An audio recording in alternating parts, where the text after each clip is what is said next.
Hey everybody, this is Brian with Bear Cards 34, finally back with another show and tell video. This one is 1977 Topps. This is a set that I have been trying to collect for many years and finally have. I don't like to do these show and tell set videos until I've actually completed the sets. So I do want to give a couple shout outs. I want to shout out Don Luca, a viewer of my channel who had some extras from the 77 set and sent them my way, which I really appreciate. It really helped quite a bit to be able to complete this set. And also Mike over at Cards in the Closet. He has an eBay site if you want to check out his cards. I'll include a link to that in the description. He also really helped hook me up with some of the cards that I needed to complete that set. So I'm very excited about that. Here we have three cards just to kind of show you the basic design. On the left is Greg Pruitt. I love the image in that card. And you'll notice that they included the 1,000 yarder on the bottom of the card. I thought that was a great idea and really added to the cards. We also have Joe Theismann there in the middle, one of his earlier cards. And on the far right, you see a checklist, which was also, they had checklists included in that as well, just like all the other years for Topps back then. It is a 528 card set, and there's also a more scarce version that is the Topps Mexican set that you can also find out there. In 1977, the year these cards came out, during the 1977 season anyway, the Cowboys defeated the Broncos in the Super Bowl 27-10. That was Tony Dorsett's rookie year. And for those who weren't collecting back then, this is back in the days when rookie cards did not come out the year that the rookies were playing. You had to wait a year for those to come out. So Tony Dorsett's rookie would not be out and available until 1978. The Yankees also won the World Series that year. The Trailblazers won the NBA Finals. This was also the year of the original Star Wars film, A New Hope. Big albums at the time included the Bee Gees and Fleetwood Mac. And my favorite author of all time, Stephen King, released his third novel, The Shining. All right, so I will show you this as well. I think it was Brian over at Burke Knowledge. I think he sent this to me. This is a 2013 Topps card with Billy Johnson. And here is his actual card right there. Love the image on that. Billy White Shoes Johnson was a great player, a lot of fun. Had some nice moves on the field, including some dance moves. Now we'll go ahead and start things off. The set starts off with these leaders from the 1976 season. So this would highlight players from the year before. The passing leaders that year were James Harris and Ken Stabler. Now, this was based on percentage of completions, touchdowns, interceptions, and average yards. So Stabler was number 1 overall.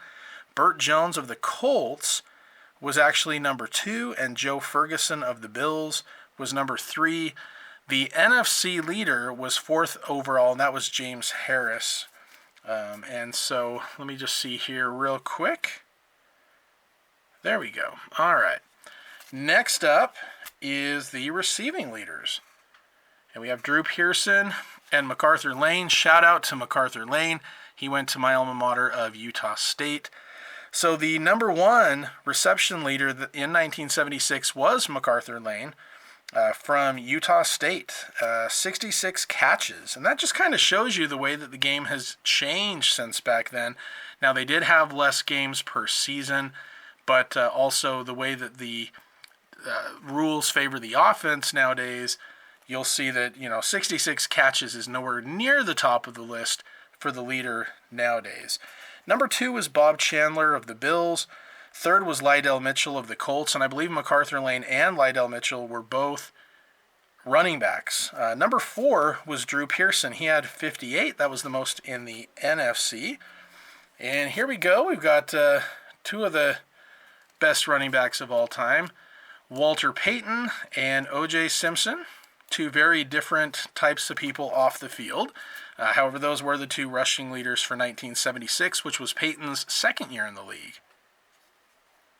Now, O.J. was the leading rusher that year in 1976. He ran for just over 1,500 yards. Walter Payton was number 2 at almost 1,400 yards. There were 12 running backs in 1976 who ran for 1,000 yards. And then we have the scoring leaders right here. Mark Mosley and Tony Linhart. Mosley, later on in 1982, would go on to become the NFL's MVP, the one and only time, and I would assume always going to be the only time, that a kicker was the NFL MVP. Now, that was a strike-shortened season as well. Linhart led the NFL with 109 points. Mosley had 97 points. Top non-kickers in scoring, number one was Franco Harris, and number two, actually, they were tied. Franco Harris and Chuck Foreman, both running backs there. Then we have the interception leaders card, Monty Jackson and Ken Riley. Monty Jackson had 10 interceptions that season, and Riley had 9. And then the leader that everyone has been looking for, we have the punting leaders right there. So Marv Bateman at 42.8 and John James at 42.1. Along with the designation for 1,000 Yard Club, they also included those who were the All-Pros for the season of 1976. And so I'll just show some of those right here. So today is the first in a series of Top 77. There's Hall of Famer Dan Deerdorf. In fact, now we're getting into the Hall of Famers. And so some of these are not All-Pros, but just some of the Hall of Famers. I'm trying to highlight the first 100 cards of the set today, and then I'll add into that in a part 2 coming up. So you got John Riggins, Charlie Sanders, Roger Staubach right there, one of the all-time greats, Jack Youngblood, and O.J. Simpson right there. All right, so first up for our highlight, we're going to have Pat Hayden. The card on his left, the 1977 Topps, is his rookie card. After a really successful career at USC, where he took the Trojans to 3 straight Rose Bowls, he spent 1 year in the World Football League for a team called the Southern California Sun. That was in 1975. He was a 7th-round draft pick, by the Rams. He made the team in 1976 and was the 3rd-string quarterback behind James Harris, who you saw in 1976, had the AFC lead or the NFC lead in passing. And thanks to an injury to James Harris and the backup Ron Jaworski, who would go on to have a very successful career, Hayden ended up having a chance to start. And in fact, his first NFL pass was a 47-yard touchdown against the Falcons. Later in the season, Harris, despite being the NFL's top-rated passer, after coming back healthy, had a bad game, and the Rams owner reportedly demanded Harris be benched for Hayden. The Rams did go on to make the playoffs. They even reached the NFC Championship that year, but lost to the Vikings. In 1977, the year that rookie card came out, Hayden remained on the team, and right here we've got the 78 and the 79 cards. Here is his 1980 card as well. In the middle there I have that Upper Deck autograph card. Nice signature, nice to have that one for sure. Now, I will say this is before my time, but if you've been around long enough, you may remember that Pat Hayden was on the team in 1977. They traded Jaworski, they traded Harris, and they brought in an old Joe Namath. However, after only a few games, the Rams realized that Namath was not fit to start. He had bad knees. He got injured. I'll mention that again in a couple minutes. So Hayden went back in as a starter. He was 8-2 in his 10 games played, and they won the NFC West, but then lost again to those Minnesota Vikings in the playoffs.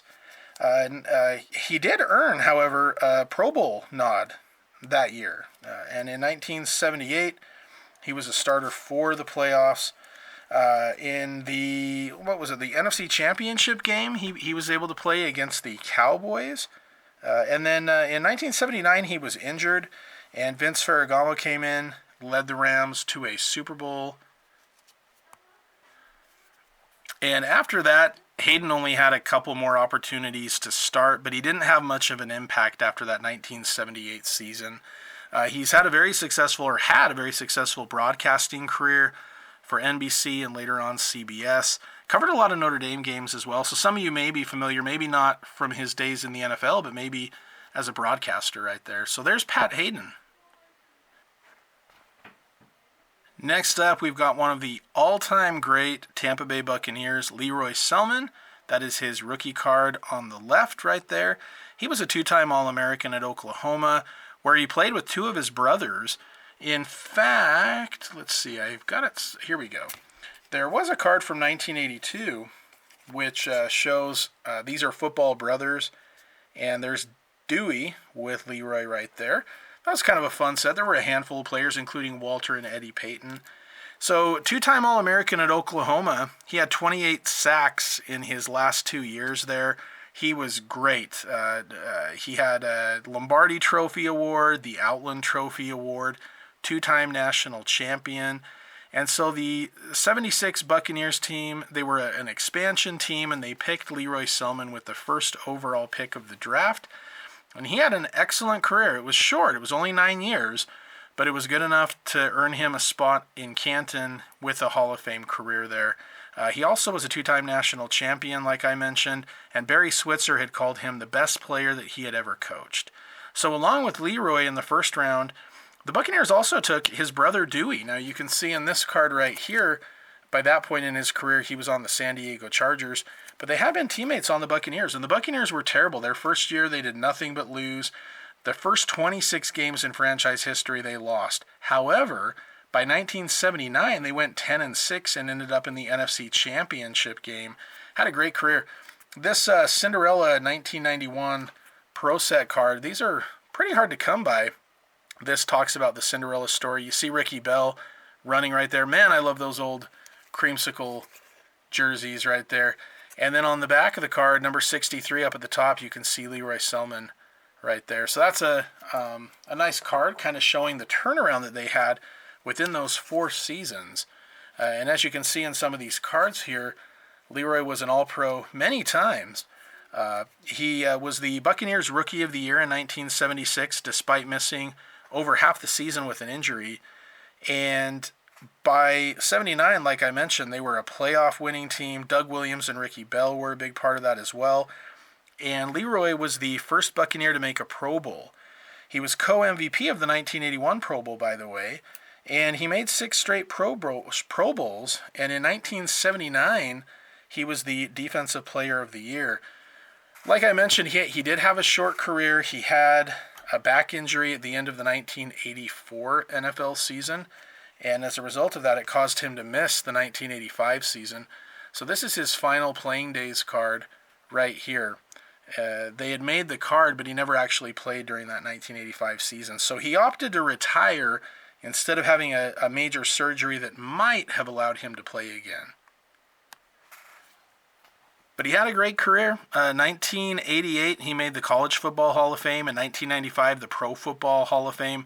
Again, he was the first Buccaneer to be in the Pro Football Hall of Fame as well.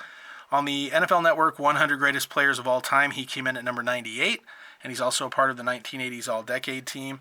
Unfortunately, he passed away in September of 2011 after a massive stroke. He was only 56 years old. I did see on the back of a couple of his cards, at least 2 of them had mentioned his love of playing drums. And I've seen some interviews with him. Very articulate, smart guy, and just a beast on the field. Great, great player. Next up, we've got one of the greatest defensive backs in the history of the NFL, Mike Haynes. This is his rookie card on the left. He was a 2-time All-American at Arizona State. He had actually wanted to be a wide receiver, but he was a great defensive back. He also returned punts, including 2 touchdowns his final year. He is in the College Football Hall of Fame. Got in 2000, and he was also a long jump champion in college. He was the 5th pick in the first round by the New England Patriots, and he had an amazing rookie season. He had 3 fumble recoveries and 8 interceptions, made it to the Pro Bowl, All-Pro, NFL Defensive Rookie of the Year, and he also led the AFC in punt return yardage as well. And so you see some of his cards here for the Patriots. He had 7 great years with the Patriots. In fact, he returned the first and second punt returns for touchdowns in Patriots history. That right there is his last Patriots card from 1983. After those 7 great years where he had 28 interceptions and did well enough in those 7 years that the Patriots retired his jersey number 40, and he is a member of the Patriots Hall of Fame. In 1983, he did sign with the LA Raiders, and so he and Lester Hayes were a real force to be reckoned with. They were very successful together. And in January of 1984, here's his very first Raiders card. That's the 85 card, with a picture from 1984, most likely. The team won a Super Bowl ring after the Raiders beat Washington 38-9, and Haynes had an interception in that Super Bowl. In fact, let's see if I can find the card here. Pro Set, which did a Super Bowl Supermen card, included Mike Haynes in that as well. This was the very first card I ever saw of him when my brother opened a box of 87 Topps. And that was the year that I started getting into collecting cards myself. So yeah, he continued to be great with the Raiders. He had 7 years with them as well, 18 interceptions, so he had 46 interceptions total. And he had his longest interception return of 97 yards in 1984 versus the Miami Dolphins. He's a 9-time Pro Bowler, 2-time first-team All-Pro, 6-time second-team All-Pro, and he is a member of the Pro Football Hall of Fame. He was listed number 49 on the NFL Network Top 100 Players of All Time. He is a cancer survivor. He's now 70 years old. He's an all-time great, and I will tell you, Pro Set included Mike Haynes in their Living Legends. This is a part of the set that included some of the legends who had retired from the game that year.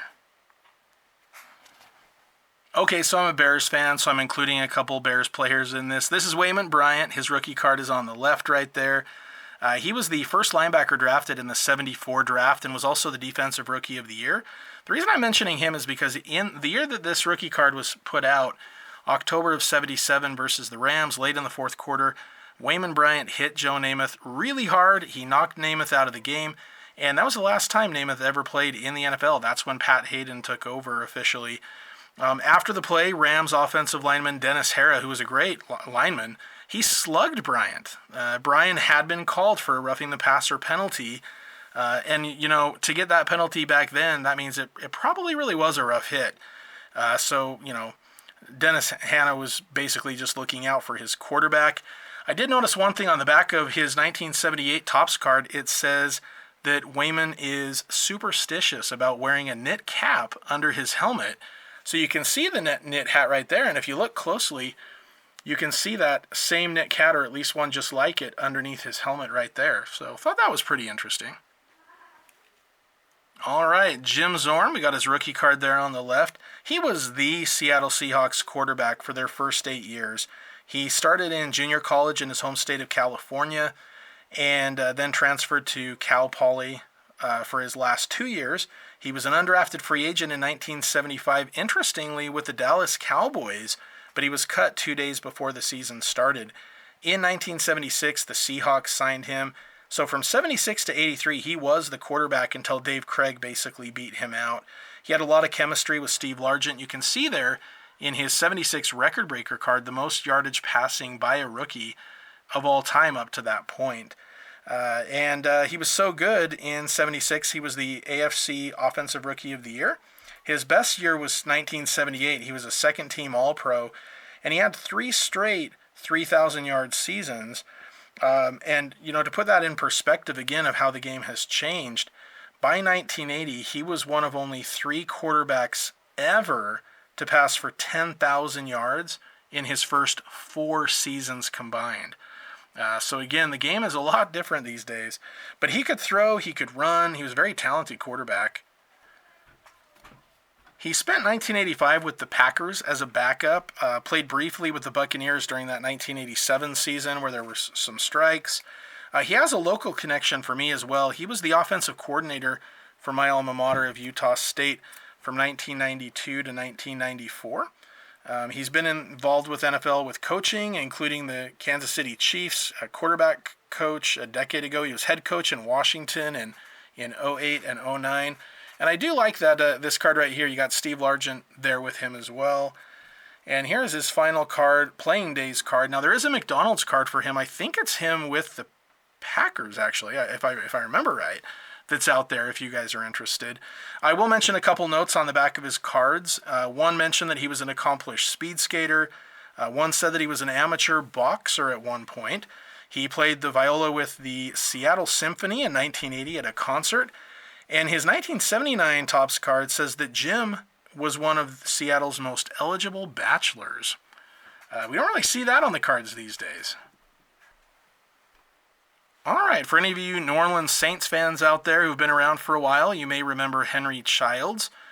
His rookie card there on the left. He was a fifth-round pick in 1974 out of Kansas State by the Atlanta Falcons, but he moved over to the Saints during his rookie season. In 7 years with the Saints, he did very well, including a Pro Bowl nod in 1979. He's part of the Saints Hall of Fame. And 1977, he had a team record 9 touchdowns at the time, and he was a favorite target of Archie Manning. So those are some of his Saints cards right there. Unfortunately, he passed away in 2016 of a heart attack. He was only 65 years old, but he was a very solid receiver and blocker, one of the best of the late 70s. His 1978 card mentioned that he worked for the New Orleans Police Department during the off-season. Again, so just a different time. You know, we're not seeing NFL players working for the police department in the off-season. Go figure. But, so a really successful Saint from back in the 70s and early 80s. Now, here's a guy who is very underrated. We've got his rookie card from 77 Topps, Matt Blair. He was a linebacker, second-round pick out of Iowa State in 1974. He was an all-rookie, and he went to 6 straight Pro Bowls from 1977 until 1982. His best year was 1980. That was one of his all-pro seasons. He was also known for blocking punts. In fact, he has 20 blocked punts, which is third all-time in the NFL. He played in 2 Super Bowls, had a 12-year career, 6-time Pro Bowler, Vikings Ring of Honor, and part of the 50 greatest Vikings. Unfortunately, he passed away in 2020 at the age of 70. The back of his cards mentioned that he was a freelance photographer. He loved golf, chess, and antique cards, and he also owned a trucking company. But definitely one of the more underrated players from back in that time period. Just a very, very talented outside linebacker. I'll real briefly mention Anthony Davis for the Buccaneers. He was just for his college success, he really didn't do much at all in the NFL. But at USC, he played football and baseball, and he had 5 national championships, 3 in baseball, 2 in football, 74 All-American, and runner-up for the Heisman Trophy. He was even drafted by the Minnesota Twins. So even though he really didn't do much in the NFL, great college player. Just wanted to briefly mention Noah Jackson. That's his rookie card there. He was a 7th-round pick by the Colts. Ended up making his way to Chicago. He was an all-rookie member in 1975. And so I just wanted to kind of highlight him a little bit because he was a big part of that offensive line that helped Walter Payton get the record for the most rushing yards of all time. He wasn't there for it, if I remember right. I think his last year was 83. I think he was on the Buccaneers in 84, but a big part of that success for Walter Payton. I also wanted to highlight Ray Rhodes. He's known more to me as a head coach with the Eagles and Packers in the mid to late 90s. He was even the 1995 Coach of the Year, led the Eagles to a 10-6 record in the playoffs. He was a 10th round pick. He played for Tulsa and TCU. He was a running back at TCU, then he transferred to Tulsa and played wide receiver and defensive back. And if you look at his rookie card, he's listed as a wide receiver. He was known for his speed and some really acrobatic and circus-like catches. However, they transitioned and moved him over to the defensive side of the ball after his first few seasons. And, he did very well. He had a 40-yard interception for the Giants in 1977. He was actually traded to the 49ers in 1979 for future head coach Tony Dungy, which kind of gives them that little connection there as well. And you can also see that his number changed from 82 on the offense over to 22 on the defense. And then last up for today, we've got the fantastic, amazing, all-time great center, one of, if not the greatest center of all time, Mike Webster of the Pittsburgh Steelers, with his rookie card there on the left. The late, great Mike Webster. It's hard for me to really think about him nowadays without going to his tragic ending. But really, I mean, I think the focus needs to be on his amazing career. He played for the Steelers, and then his final 2 years were with the Chiefs. He played in 245 games plus the playoffs from 1974 through 1990. He was a fifth-round pick in 1974 from the Wisconsin Badgers, where he was an honor student and a 3-year starter. And he was a very big Packers fan, actually, a big fan of Jim Taylor's especially. So he spent his first 2 years as a backup and then earned his way into the starting lineup of one of the great dynasties of all time. In 1976, that was his first year really starting. He had 9 years as a Steelers offensive captain. And just to kind of go over the stats here, 4-time Super Bowl champ, 6-time first-team All-Pro, 2-time second-team All-Pro, 9 Pro Bowls, 70s and 80s All-Decade team. He's on the NFL's 100th anniversary all-time team. And even though his number 52 is not retired, I don't even know if they officially retire numbers in Pittsburgh, but no Steeler has worn his number 52 since he retired. In his final year with the Steelers, he also mentored future Hall of Famer DeMonte Dawson. So pretty nice to go from Webster to Dawson just like that. His 1978 card had mentioned that he was studying for a pilot's license. I don't know if he ever got it, but that's pretty interesting. And his cards in both 1983 and 84 mention his interest in coaching after playing. And I will mention that he had actually retired in 1989 and was going to be an offensive line coach for the Kansas City Chiefs. And like a month later, he changed his mind and decided that he really wanted to continue playing. And so that's where you see these cards right here, like Score Update and Pro Set Series 2. You see him on the Chiefs because he just wanted to keep playing. He started all 16 games in 1989 for the Chiefs, including his 200th career start in his final game. This is his 1990 Pro Set card, and here's his Topps Traded card from a year earlier. And he also, in 1990, he had these, a lot of the card companies made him even action-packed, which is pretty cool. And the thing I love about action-packed, Terry over at TJ Maxx, you probably really like this. When we're talking about like the image and what was going on, Pro Set would include an action note that would say, so on this play we know that he had Steve DeBerg under center, opened up a hole for Christian Okoye in the Chiefs season opener in 1989. So it's kind of nice when you can attach the history to the image. And just like Mike Haynes, he was a member of the Super Bowl Supermen, and he also had a Legends tribute card. So he had a couple of great Legends with cards that year. Now, he passed away in 2002 due to a heart attack at age 50. He had a lot of health issues and mental health issues. The wear and tear that he took over those 2 decades of football caused a lot of issues. Physical pain and amnesia, depression, dementia, trouble caring for himself. So, he was one of the more prominent cases related to CTE, and he's featured in the Will Smith film Concussion as well. Only 50 years old, but despite that tragic ending, he was a great player for many years and left a legacy as one of the great centers of all time. And, you just look right here at these, the difference there. Look how long he played. And this is after he'd already been in the league a couple of years. And he's still playing ball there. That to me, that's a real document of just how long he was really in the league. All-time great player right there. Absolute true legend. And we got a couple of those legends when you put Mike Haynes in there as well. Jim Zorn rookie card. So some good cards that year. Anyway, that's all for today. As always, go Bears.